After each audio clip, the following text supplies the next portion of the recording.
Hey, welcome back to another episode of the Stellantis Tech and AI podcast. I'm Dale Jewett, your host, and in this episode, our guest is Charlie Cross, who is the Stellantis Global Chief Module Engineer for Connectivity and Over-the-Air Updates. That seems like some pretty heavy-duty nerd stuff. Charlie, thanks for joining us today. Thank you, Dale. I'm a heavy-duty nerd, so I'm the right guy for the job, hopefully. Fantastic.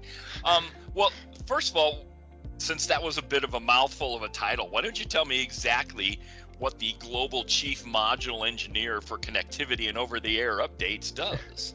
Sure. So, a chief module engineer is responsible for delivering all of the hardware and software around a specific domain. And my domain is connectivity, right? So that involves the telematics box in the vehicle, right? So this is a computer in the car that has a cell phone in it, basically, that connects to the internet. And then all of the cloud systems and servers that the car connects to deliver data to and from the car. So my job for Stellantis and its 14 brands is to deliver all of those components, software and hardware, working with all of the different engineering teams around the world to get it done. So we have a great team of engineers and program managers that are delivering this and working every day to deliver awesome connected services for all of our products. That's quite the task, considering, yes, we have 14 brands. They're global. And I gotta believe not every brand or every customer wants exactly the same thing in their car. They all want very different things, Dale. Everybody wants different things in different markets. And, in the US, connectivity is really, a lot of it's about convenience. It's about safety, right? So the things that drive customers to want to pay or buy cars with connectivity or subscribe to the connected services are very different than, say, South America, right? Maybe stolen vehicle services are really important in South America, but maybe it's less important in other countries. And so you have to have, and you'll hear me talk a lot about flexibility. Everything has to be super flexible on these platforms, because we don't want to have special systems and special services for unique markets and unique regions. We want to have a really flexible platform that solves a lot of the problems in a generic way, but then we can tailor them to the different markets and eventually hopefully personalize them to each customer, so that if you want to buy this stuff, you can personalize it in a way that it's uniquely valuable to you. And that's really a lot of the things that we're working on now. So it's a very complex challenge and a lot of really exciting things that the team's doing to really overcome that challenge. Cool. So connectivity and over the air, that to me has been like probably two of the biggest buzzwords in the auto industry in the last 2 to 3 years. It's like what turbochargers were in the 80s, and it just everybody's doing it. Everybody talks about it. Everybody says our future is super connected and we're going to do everything over the air. And as you talk about it, that seems to be like, oh, well, that makes a lot of sense. It should be pretty simple and it should be easy for the customers. I got a gut feeling that it's not as easy as it sounds, Charlie. No, it's not. And you got to think about when you're talking about doing things over the air. This is not a cell phone, right? This isn't a mobile device. This isn't, Netflix on your Apple TV at home, right? This is a vehicle, right? So we have to do it in a way that's really in the right way to make the car as safe as possible, make the experience clean for the customer, make everything in a way that's going to protect this investment that our customers have made, right? This is a very big investment that we're asking our customers to make. So when we talk about updating this software over the air, it has to be done in a very robust way. But over the air, I think a lot of people think about over the air updates as these downloading and updating software, right? You get an update on your iPhone, you sit there and you watch a little progress bar go up, and then it's done, and now you have new things to play with on your iPhone.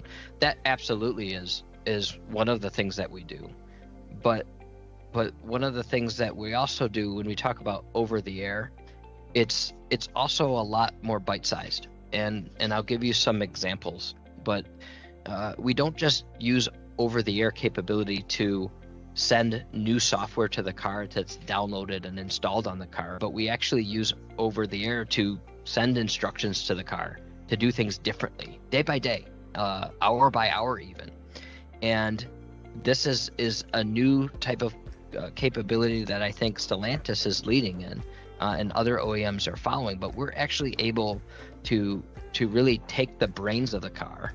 And I'll say my Stella Brain colleagues might be arguing with me on this. We talk a lot about Stella Brain on this podcast, but in my mind, the brain is actually in the cloud, right? And so when you connect the car to the cloud, you can have this new opportunity to take all of the traditional decisions that you would normally make inside of the car's software, and all of the things that you have to code into that software, and making sure that you get that software loaded on the car before it gets to the customer. Now you take all of that, and that's very complex to do, and it takes a long time to change that.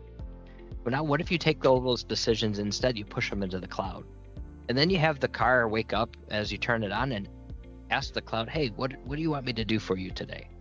And the way one of the first places we solved that is with how we collect data from our cars, right? So we do collect data for lots of reasons, with the customer's consent, of course, to provide different services to our customers.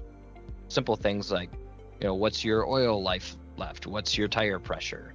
What's, where's your car located? Sometimes customers, believe it or not, want to find their car, right? So we provide data services to our customers, but a lot of times those requirements change day by day. Maybe we don't want to collect all of this data all of the time, right? We want to change the rules. Well, in the old way of developing software, right, we would write that code and put it in an application, and we put that application on a computer in the car, and it would run and follow those instructions. And then we say, we want to change our mind. We want to, instead of collecting one piece of data, we want to collect 20 other pieces of data or other signals that we don't have currently in the software. So then you'd update that software, and 8 months later, maybe you'd get it onto the car and test it and launch it. Well, what if you made that decision a cloud decision? Now the car just said, hey, what do you want me to collect today? And you changed the instructions in the cloud, and it downloaded a simple bite-sized OTA update that said, do these things today. And now you can collect that data for that specific purpose. And we do this all the time at Stellantis, and we're able to use this capability to actually really understand things about our customers. We're actually able to say, hey, I want to understand how our customers are using the product so that we can improve the product. But I don't need to ask a million cars these questions. I just need to ask a sample, right? So now let's ask a sample of these cars. Let's understand it. And then that's a cost-effective, surgical way to get real valuable information from our vehicles without writing this kind of blanket software that has to run on every single car. And it also keeps the computer. I'm sorry. That's an interesting perspective, because I think a lot of people, when they hear over-the-air updates, they're like that. Yeah, they're waiting, like your mobile phone. They're waiting for an update. The annual iOS update or the next version of Android to show up, and you're waiting for a big huzzah moment. But the bite by bite, day by day thing makes a lot more sense if you're trying to make small but steady improvements in your product. That's right. I'm curious. This is all very today and future focused, but we have a lot of cars on the road that I think have some sort of connectivity in them still. Do we look backward at all? Is there value in looking backward? Absolutely. There's more value in looking backward in some cases, because those are our real customers. Those are our future customers, by the way, right? They're using these products, and understanding how they're using those products to make data-driven decisions about our future products is really important to us. Do our customers want to use the navigation system in the car, or do they want to use projection? How do our customers use their trucks?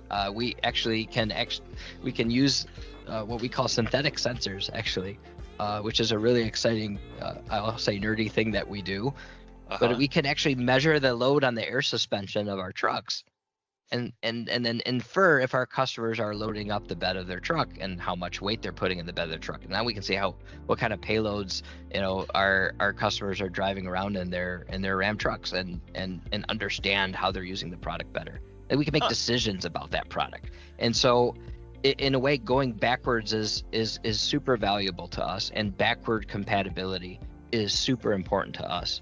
And so we actually are enhancing and adding features and capabilities as far back as our 2018 model year vehicles. So these are 6-7-year-old vehicles on the road, and customers are actually getting new experiences offered to them with cars that have been on the road for a long time. And we say, a lot of engineers think, when I launch the product, I launch the car, it starts coming off the assembly line. That's the finish line for a lot of traditional engineers in our industry.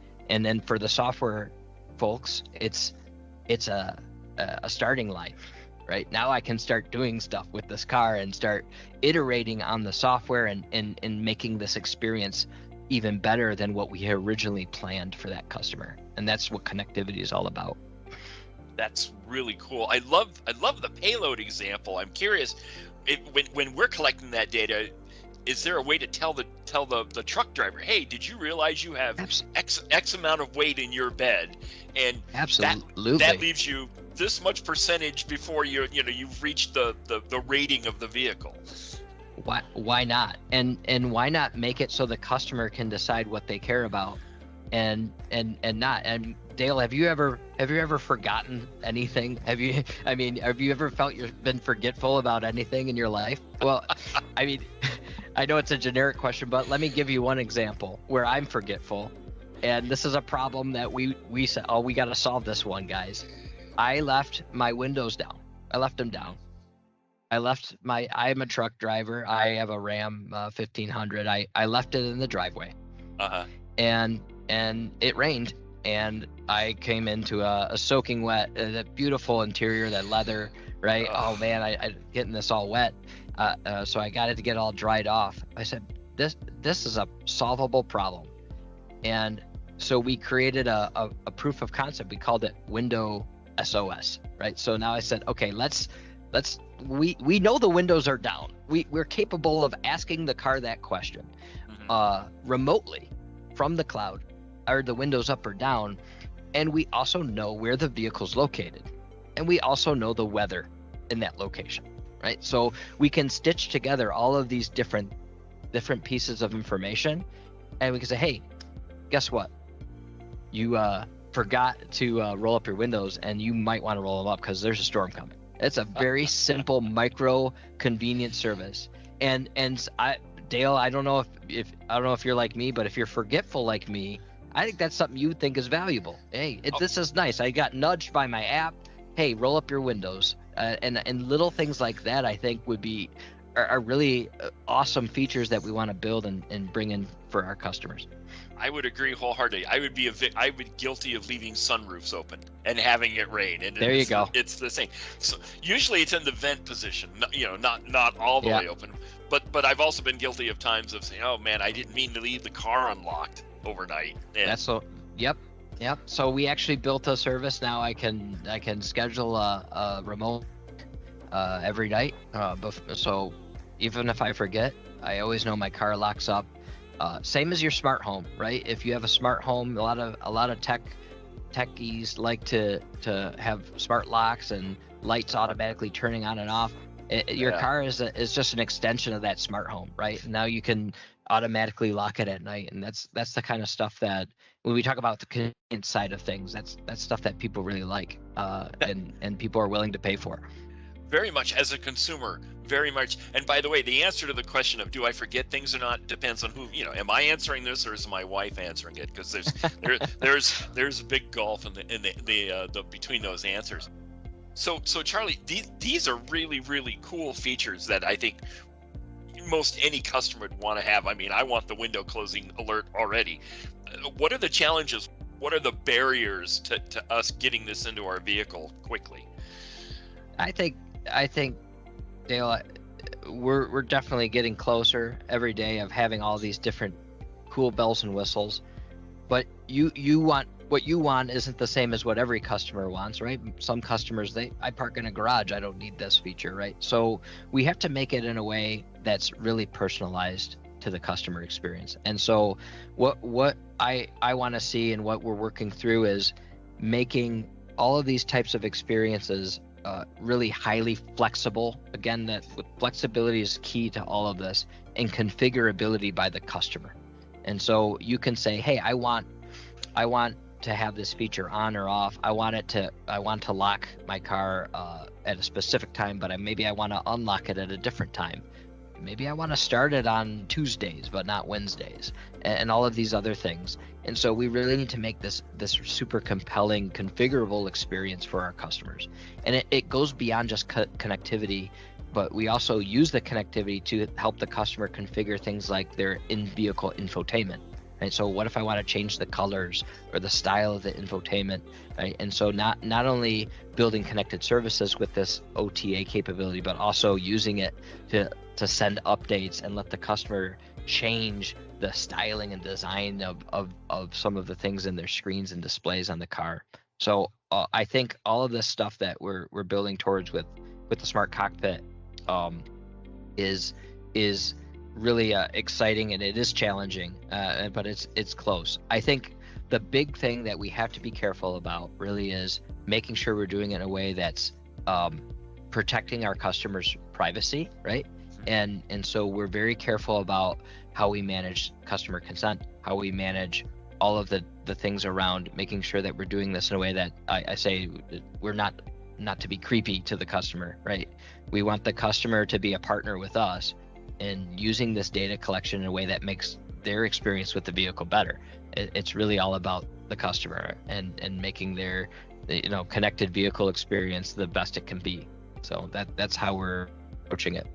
Well, Charlie, I love the concept of customizing and tailoring the vehicle for me.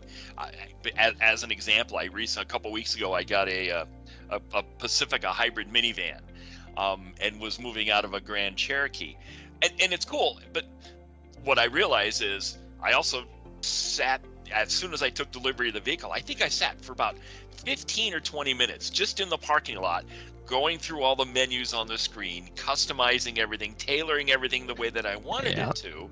And part of me was like, so I'm spending all this time, and what I'm really doing is trying to set up the minivan so it acts like because I had a year in the Grand Cherokee, getting the minivan to where the Grand Cherokee was.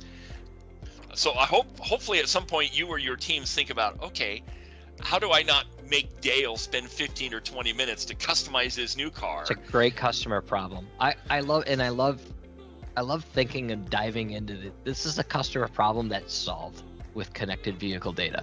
It's a great example, right? Because I have all of your settings on your old vehicle, Dale. Why can't we look at that? Now you tell me.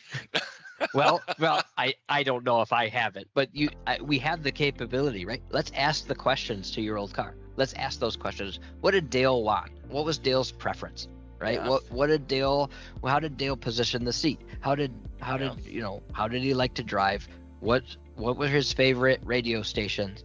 Right? And let's pull all that out of the old car, and let's see if we can apply it to the new one. And I think that's a great customer problem to solve. And so all of these little, I'll say, services and these ideas are all enabled by solving the generic problem, which is I want to be able to ask that car any question and get an answer, right? And give me that, and if we can build that engine and maintain that engine across all of our connected vehicles, really the search engine for the car's data, I'll say, we can build this amazing capability of pulling all of this important data out and then creating a better experience. So it starts with that pipe of data from the vehicle to the cloud, and then the other piece of it is then sending data back down to the vehicle, right? The OTA updates or the commands, remote commands to the vehicle. And if you solve both of those two big problems, you've solved hundreds of these little customer problems, and now you just have to build some of the experience and the UI around it, and that stuff with our mobile apps and our infotainment apps. So that's really the heart of what we're trying to do is make it really easy to build those things for all of our product teams, as well as ultimately our customers. I want our customers to be able to hit a few buttons, and maybe some of the more tech savvy ones start integrating little workflows and say, hey, if it's this time, I want to be able to lock my car. If my car enters my neighborhood or leaves my neighborhood, I want to check the garage door and make sure it's not left open, and close it automatically for me. So now your tech savvy customers can start integrating their car with their digital life, and they want to do that, and I'm one of them, and I can do this as an engineer, and I want to make it super easy for our customers to be able to do the same thing. So I think that's what's really exciting about working in this field. Cool. Well, so that moves me to ask, Charlie, how the heck did you get into all of this? Oh, well, this term didn't exist when I was growing up, but I guess they call them us digital natives, I guess is the word. But yeah, I have pictures of me sitting at a computer at the age of 3. And this is this is back in the 80s, so I'm dating myself. But my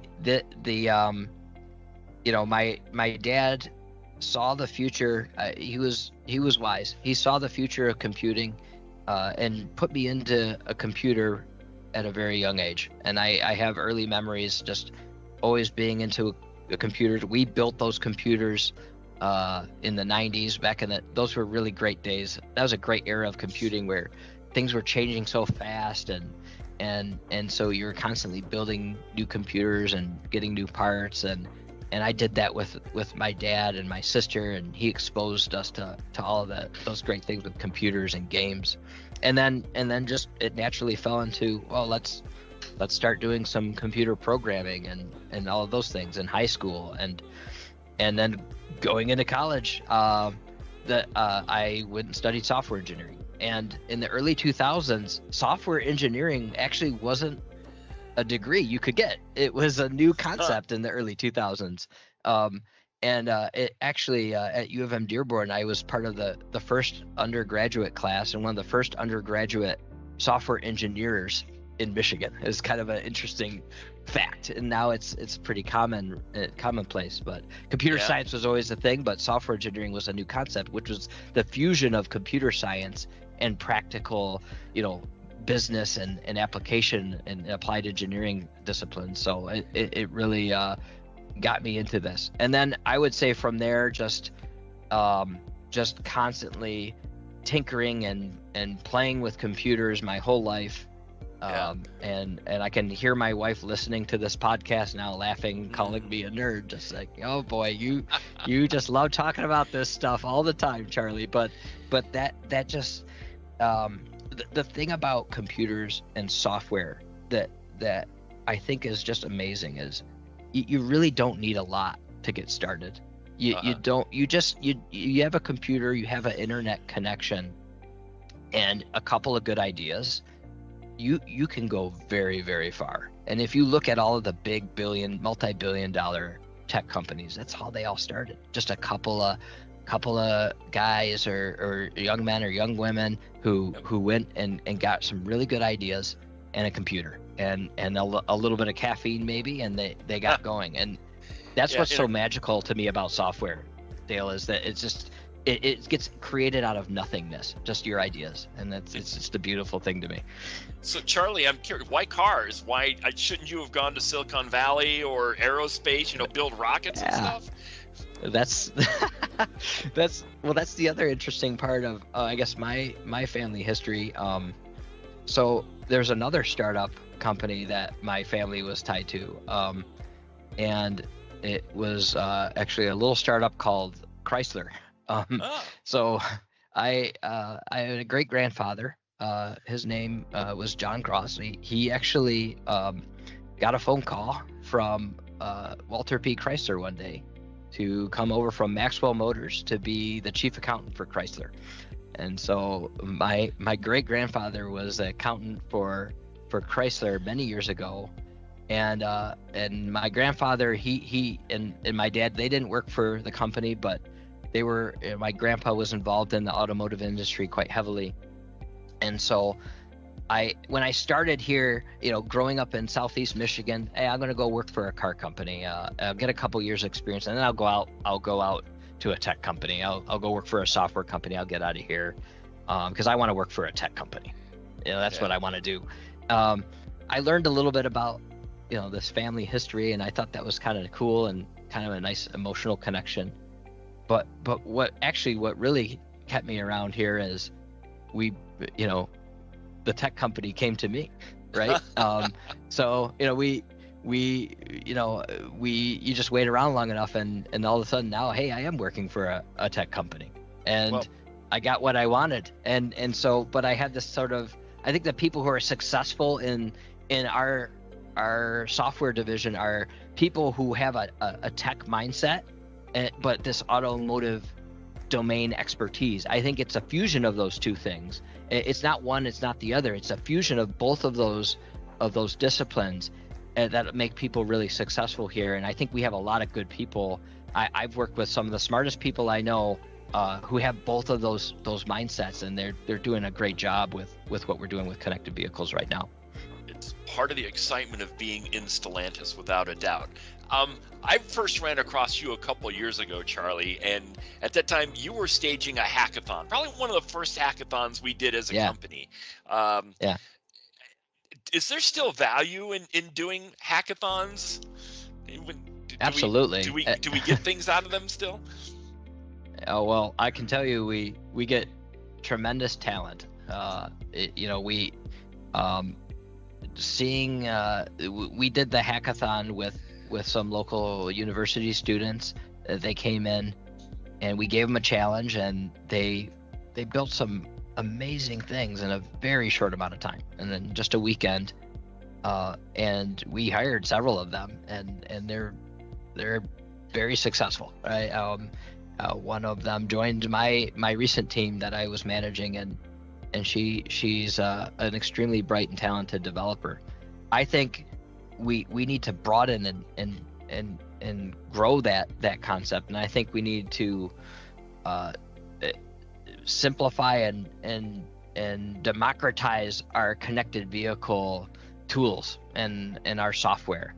So we really we have ambitions to grow a wide-scale developer portal, really, and let developers from all over the world use all of these different ingredients to build really compelling things, and they'll do stuff that we can't even imagine, and solve problems that we're just, some of the things that maybe you and I are talking about here today, Dale, that those Yeah. people will do this stuff for you, and they'll do it for free, and they'll say, hey, I just love working on this stuff, and I want you guys to have it and share it with our customers. And as long as we deem it appropriate for the vehicle software or for our customers, we can go through and say, hey, that's great, let's get that into the hands of our customers. So we want to not only have hackathons, but I think we want to have this idea of a open developer community that's building and extending our software to make it more useful for everybody. Okay. So without treading into what might be proprietary or secret, what do you see as one of the biggest challenges for not necessarily your team, but maybe your universe these days when it comes to looking at the future of connectivity and OTA for vehicles? What's the biggest challenge? I think connectivity used to be kind of a nice to have for the customer. I think it's now with several different regulatory changes in specific markets. I think it's now a mandatory thing. So we actually have situations where we can't sell cars without specific connected services. So that's challenging. But on the other side of that, every I'll say every country is coming up with their own rules and regulatory framework for how connected vehicles should work, right? In terms of what data you can collect, how you interact and inform the customer about that.